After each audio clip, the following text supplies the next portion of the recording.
Kurt, thank you very, very much for joining both myself and Em today. Now, before we get into talking all things Sonos Ace, could you just give us a little bit of an introduction as to who you are and what you get up to on a day-to-day basis?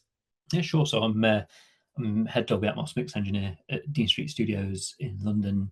Um, I mix records for new artists, catalog, live concert films, podcasts, all in Dolby Atmos. And is there anything in particular that you've been working on recently that you can share with us? I know you've got lots of big projects currently in the works, but anything that you can share with us that you've been up to the past couple of months? Yeah, the most recent, I guess, the three new Central C singles. One came out the other day. Um, those are out now. The new Rita Ora single has just come out today, Asking You Shall Receive, and a girl band called Say Now. That's also just released today. So it's been a busy week. Well, for everybody watching, I'll leave a link in the description or we'll pop it up somewhere. So we actually went down and we visited yourself in your studio down in London, and we had a really fantastic demo of Atmos and how you mixed, and basically got to see you doing your thing, which was seriously, seriously impressive. And so moving forward, as you explained to us on that day, actually, you're mixing in the studio. You're trying to get your mixes right, but obviously, people haven't got the luxury of going home and listening to these Dolby Atmos mixes with 50, 60, 70,000 pound setups. Most of us are listening through sets of headphones, maybe a speaker here and there. And so for you, obviously, it's really important that what you're mixing is able to translate across on your standard pair of headphones, speaker, whatever, hence obviously the Era 300. And so before we move on to talk about Sonos Ace, what was your kind of current setup in your day-to-day process? So you go into the studio, you do a mix, you leave the studio, you're then going home. I think it was AirPod Maxes that you said that you use on the tube and whilst you're at home to listen back. Yeah, so at the time I was using the AirPod Max, and then I looked into the Beats Studio Pro as well, being like a more affordable version of the AirPod Max, if you like. So I've got a pair of those as well. So I'll finish a mix, listen back on the commute, whether it's on the AirPods Max or the Beat Studio Pro. I tend to check on both to make sure that it translates across both headsets. Bring it home and then check it back on the Era 300 in the living room to make sure that it translates on a loudspeaker the way that I'd expect it to. And then if there's anything that kind of stands out, any areas that kind of draw my attention for the wrong reason, then I'll go back into the session, like whether it's back in the room or tweak on headphones on my laptop and just, tidy those bits up, check it back in the room before I print anything off, and then send it onto the label. Nice. And so now obviously Sonos Ace has launched, and you've had the opportunity to get hands-on with them, and basically we asked you just to kind of interchange them in with what you're currently using, see what sounds different for you, how they work, how you even just as a normal pair of headphones, how you find them. So what's kind of been your initial thoughts after testing them out for a couple of days? I really like them. I think the noise cancelling is up there with some of the best I've heard. Like it's ridiculous. I was walking through Liverpool Street Station yesterday. Like it's half term, there's kids all over the place. One of the busiest stations in London. Flick of a button, and it's like another world.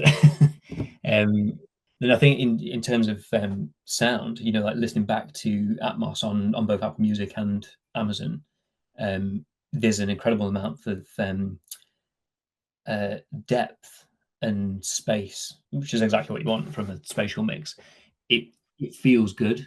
Like the first time listening through, I listened back to a few things I've worked on, a few things friends have worked on. Yeah, I was really impressed from the off. Just to circle right back to the start, even just down to things like the style, the comfort, the design, how have you found them from that perspective? The comfort, I think I was sat in a coffee shop the other day with them on, again, just listening back to things. And after about an hour, I kind of forgot that I was wearing them, which is, when you compare them to, let's say the AirPods Max, so, because of the aluminium build, they are quite heavy to wear. And you can feel the band pushing on your head. Yeah, I find they put a lot of pressure here just above your ears as well, the AirPods do. Yeah, exactly. And part of the design of the Beats, they're much tighter to the head to help with the noise cancellation, to cup around your ear, and to stop any bleed. So yeah, I found with the Sonos, the way they fit is very similar to the AirPods Max, like on top of the ear. But they're incredibly comfortable, and the band at the top you don't even feel. For me, it's yeah, it almost after a while it just doesn't feel like you're wearing them. They're incredibly light, which is also surprising with the noise cancellation for the fact that they are a plastic build and they're so light is probably why I'm so impressed by the noise cancellation on them. I think in terms of the controls, it's pretty intuitive. You know, like only after a couple of wears, you kind of know exactly where your hands need to be, you know, whether it's skipping songs, you know, turning on the A and C, or even just turning them off or on. I really liked that they linked two devices at once, and it's pretty seamless. I've worked with headphones that do the whole, you know, link to your phone, link to your laptop, but then you have to something has to happen for you to make that change over from one device to another. With the Sonos, it's very much a case of, you know, you start playing something on your laptop, it plays out. You stop playing your phone, you know, it's pretty seamless. I mean, I've got a pair here. I think part of the reason why they're so comfy is they've got this kind of hidden hinge in here. When on the day when I went to go and see them on at their press launch, they said that they called it like a hidden yoke. And I was reading about it earlier. It's like designed to put pressure on without feeling pressure, and it creates more of an acoustic seal. And like you said, I think they've done quite a good job of achieving, without clamping excessively, of achieving kind of quite a good sound isolation around your ear, just purely by the way they fit around your ears. And we've asked quite a few different head shapes to try them in the office, and no one else has said that it doesn't fit or you don't have that. I think if they do, they've done a good job of molding it to everybody's heads, no matter what kind of head shape. Yeah, and I think I noticed as well, like even with the case. So I think I've pushed them in ever so slightly, you know, just so it fits better to my head. But sometimes when I do that with headphones, you know, you kind of can't keep the setting exactly the same when you put it back in the case. With these, it's, you know, in and out, and you've not got to touch anything. It's great. Just in terms of just general day-to-day listening, or, you know, any of the stuff you tend to listen to musically that's not work-wise, how have you found them for that? I don't know if it was, you know, like listening to them for the first time, or just because I just listened to, you know, some headphones I was used to. It felt like a big jump around, you know, the 100, 200 hertz area. Typically as a mixer, I don't tend to touch the EQ on settings for consumer headphones, purely because if I'm working in the studio, I want it to translate, you know, as clean as possible across all headphones. So when listening back to things that I'm used to, I've ended up actually just nudging the treble, I think 2 notches, and it's put it into a, you know, where it kind of balances it out for me and feels like a more comfortable listen for listening to the things that I'm used to listening to. I think I can listen to it flat, absolutely, but I think there's just that low end for a lot of what I listen to in terms of rock and pop punk and stuff. It almost loses that punch for me, because the low end's so prominent. So it's just kind of a, you know, tweaking those settings just to level that out a bit. Yeah, it's really interesting. I think we've noticed the low end, but I think what we have noticed that it's not like boomy bass. It's still tight and controlled bass, but it's just maybe a bit more present. I think one of our test tracks was what's it, Lobster Telephone by Peggy Goo. And the kick drum at the start of that is very much there, but it's still nice and tight. And I think we then went from listening on the Sonos to listening to something like the AirPods or the Sony, and it almost felt like there was something then missing from those headphones because you'd had that presence on the Ace. So I guess, yeah, different genres will probably have different preferences, and I also think different people have different preferences. Yeah, But exactly. interesting to know that you've kind of found that it's better for you to adjust the EQ to find a listening kind of profile that you're happy with. Yeah, and it's easy enough to do as well. I think that's one of the things I found with the app. I really like the new design of the Sonos app and the fact that you can do Apple Music, Amazon Music, Sonos Radio all in one app, and that works great. But I think the thing it's lacking at the minute, I guess, is the headphone functions. It'd be nice to, because they can do that so well in the you know, the Your System area. If that was available in the headphones and you didn't have to move to, say, like your Apple Music app, you could do it all from one thing. It would just aid that, you know, that seamless feel that it's it seems like they're going for. But the fact that you can change the EQ and the ANC and everything from there, that's great. I think it will be interesting to see how the headphones evolve, obviously, because they can do software updates. It will be interesting to see how much it evolves from that perspective. And I know we've reached out to Sonos to ask why it's not more integrated with the Sonos ecosystem. Obviously, at the moment, it's limited to just a soundbar, or at the launch, just Arc. And one of their answers to why it didn't have more Wi-Fi usability was that they couldn't. It was you would sacrifice the battery quality too much. They've done a lot of consumer research on what the bulk of people want from their headphones, and it is the long-lasting Bluetooth connection, and they think that it would sacrifice it too much to have it too heavily integrated with Wi-Fi. So I think for us, we were surprised they didn't have more Wi-Fi, because that's what Sonos, it always used to be, Wi-Fi was best with Sonos.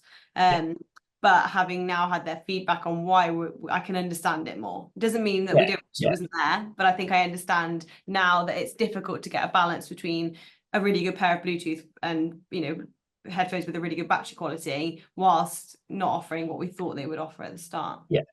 And to be fair, the battery quality on them, I think I've charged them once. The day they arrived, I got them up to 100%, and then I've been using them since. And I think it's still, this morning, I think they were around 60%. Yeah, we've not charged them at all. Yeah. And that is, they are up there with the best, aren't they? I think they're more than the AirPods Max, more than the Bose. So yeah, that's, I guess it's trying to work out where they're going with them. I think they're clearly aiming for them to be more mass market than a pair of Sonos headphones, and therefore they needed to nail the Bluetooth and the battery and things like that are key reasons to buy a pair of headphones. But it will be interesting to see if they can find kind of some solution down the line that can have a bit of both. Yeah, absolutely. I think for them and their ecosystem, it'd be a no-brainer. How have you found them for using them at work, for Atmos? How have you found the kind of spatial experience, the head tracking? How have you found all of that? I think with them, so I've used them for referencing on 2 mixers over the last weekend. One of which was actually the Central C track that came out the other day, band for band. I found them to be really transparent in most areas. So I'm using for mixing on, when I'm referencing on headphones in the studio, I'll use AudEZ LCDX, that are these huge things, quite heavy to wear, and it's quite refreshing to like move to the Sonos Ace after. But I find, because there's no they're very flat and there's no coloration to the speakers, so what you're hearing is exactly what you get. There were a couple of times where I'd listen back on the Sonos and find the low end was almost a little bit too overwhelming. So I'd end up having to go back into the session and dial back, which is a good thing when you consider it from an engineering point of view. You want it to translate across as many headphones as possible.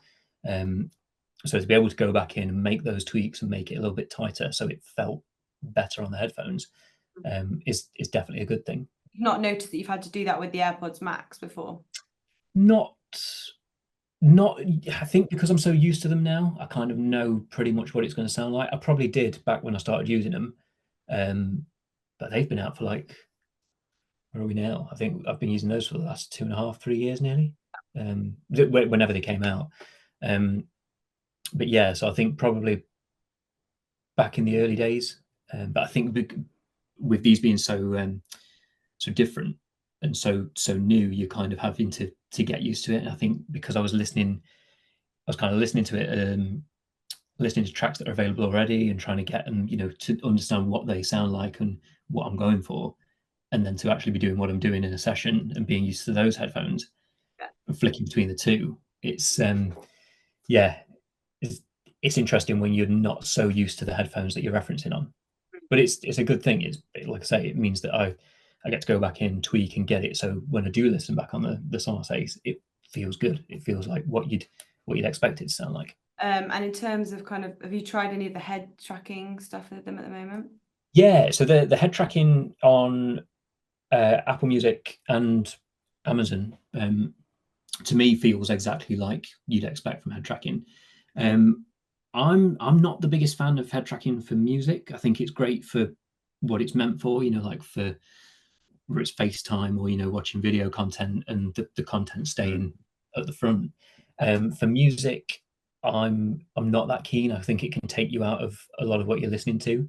But I have worked with a couple of producers recently that have kind of they've come in with head tracking and, you know, as part of the process, thinking, well, if you turn to the left, we can see what this guitar is doing, or, you know, if we turn to the right, we can see what this person's doing. And in those tracks, it's nice to be able to sort of to be able to turn and kind of hone in on those sections, which is a nice way of looking at it from a production point of view. I found, so with the Sonos, it doesn't do because it doesn't have the Apple chip. It's not able to do. You're not able to listen to an MP4 in Dolby Atmos, which is not a problem as a consumer. But in terms of being able to check, you know, every available format before I send anything out, I tend to like to check an MP4 back. Yeah. When I check the MP4 with the Sonos, it's very much just a flat stereo image, and head tracking is available, but as you turn, it is literally just stereo image Right. at the front. But then the same goes with binaural. So you can listen to a binaural WAV, which is essentially a stereo WAV with all of the Dolby Atmos binaural content positioned, but coming out of 2 channels. So that's what I'm using more often, you know, like to check that things are in the place that they should be. That's what I send to clients for approval on headphones. So that's, for me, that's the most important thing. But because that's a stereo WAV, even with the Apple AirPods and the Beats, with a binaural image, because it's essentially coming out on a stereo WAV, you don't get the head tracking functionality anyway. So that's purely for checking the tone and sonics and making sure that the mix sounds like you want the mix to sound. That head tracking element, I guess, if it's approved on binaural, then the head tracking element kind of comes into it more once it's actually released through Apple's renderer or the Amazon renderer or Tidal. When you're using them, are you using them wired or are you using them over Bluetooth? It depends. So if I'm mixing, referencing, and I'm in the room, I can use them wired and literally plug them in, check them there and then in the room, and make tweaks in real time. Yeah. In most cases with consumer headphones, I tend to stick to the Audezys in the room, just because I'm used to those as a mixing and mastering headphone. And then flick to a consumer device afterwards, and I can play it over Bluetooth and play it in a situation that a consumer would typically listen to something in. And in terms of, obviously we talked about the kind of low end, but just in terms of the other aspects of like kind of this noise, sound quality, sorry, we've noticed that things like the separation and the vocals and kind of like the, I guess, the tonality of it, we've liked that side of things. How have you found the other elements of the audio besides the bass? I really like it. I really like being able to listen to a lot of the Atmos content. Feels really nice. There's vocals feel present. You know, the things that are out and in the room feel like they're out and around your head, which is exactly what you want from a pair of Dolby Atmos headphones. I think not a downside, but I think when I've listened to spatial content and then gone back to stereo, it's amazing how flat the stereo sounds. Yeah. It's quickly makes alternatives not sound so good, doesn't it? Yeah, it's like I mean, they're great when you listen to stereo content on them. They're great, but I think if you start by listening to Atmos and then go back to stereo, it's like it feels like there's a lot just gone missing straight away. Whereas if you listen to stereo first and then listen to Atmos, you kind of get that wow.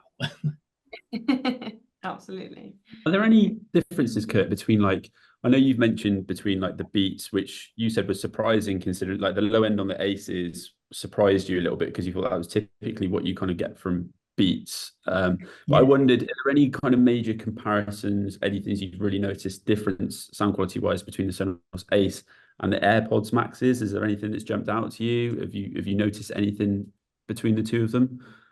Do you know, it's surprising because like I was listening on the AirPods Max again earlier today, just A/Bing the two, and I don't know. I thought that the low end was more on the Sonos, and then when I listened back to the the AirPods Max, just listening to literally one song over and over again, just to A/B, the low end on that feels really prominent all of a sudden. And I don't know if it's because I've become so used to one, and Yeah. you know what I mean? I think in terms of quality overall, I think they're, if not identical, they're very, very close. Yeah, we agree. We're working on our review at the moment. We've just kind of been discussing that you're almost splitting hairs with it there.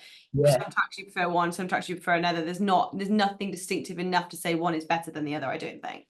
No, exactly. I think it's song by song, like depending on the content or whatever. I think there's little things, like I say, in terms of genre, like when I'm listening more to the rock stuff, yeah, I think that's where I've actually gone in and I've tweaked the EQ a bit to be closer to what I'm used to on the AirPods Max. Yeah. But I think again, it sounds not normally something I do, but I think because I'm so used to hearing things in that way, I've kind of just edged it a little bit closer to what I'm used to. Yeah, definitely. I mean, then like you said, that is the benefit of having EQ, is that if you have more of a sound profile that you prefer, you are able to do that easily. Yeah, exactly. Just to go back to the ANC quickly, and have you done any A and B testing with the AirPods Max for noise cancellation there? Do you think there's one that you think's better than the other? I have, but not in, like I say, when I was in Liverpool Street Station, that was, I only had the Sonos on me. Yeah. And when I was out at the coffee shop, that was the same.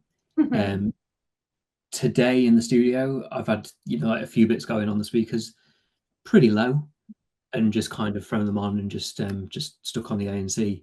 I think for me, I think they're probably on par, and I think it's kind of like, using the Sonos over the week. I've been so impressed by them, and then to listen to the AirPods Max again today, well, actually they probably are on par, but I think the Sonos probably just edges it purely for the fact that, like I say, the plastic casing on the build, it's I wouldn't expect it to be as good as it is from something with a plastic build.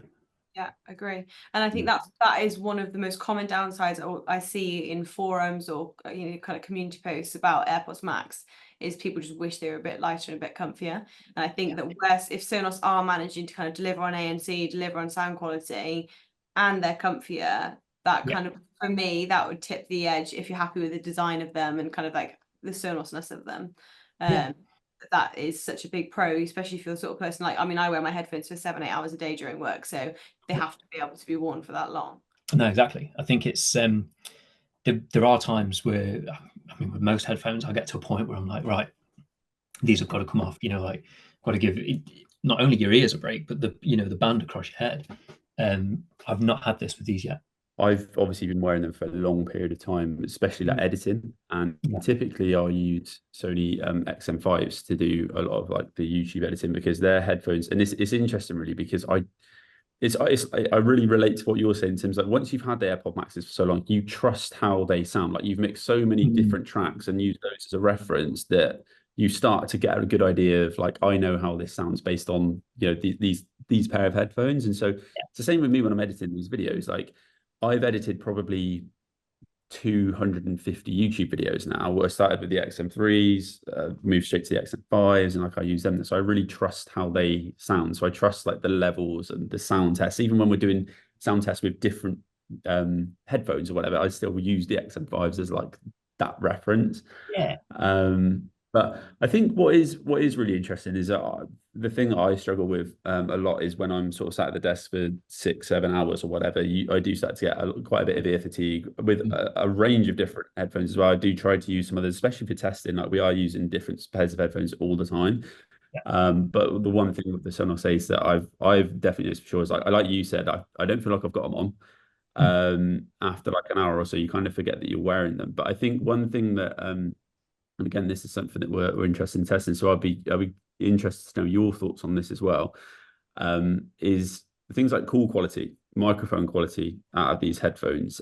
This is something that we're putting to the test this afternoon, actually, so it'd be nice to get your kind of thoughts on that as well. Have you taken calls on it? Have you made calls? Like, what's your kind of experience, those kind of features with these headphones?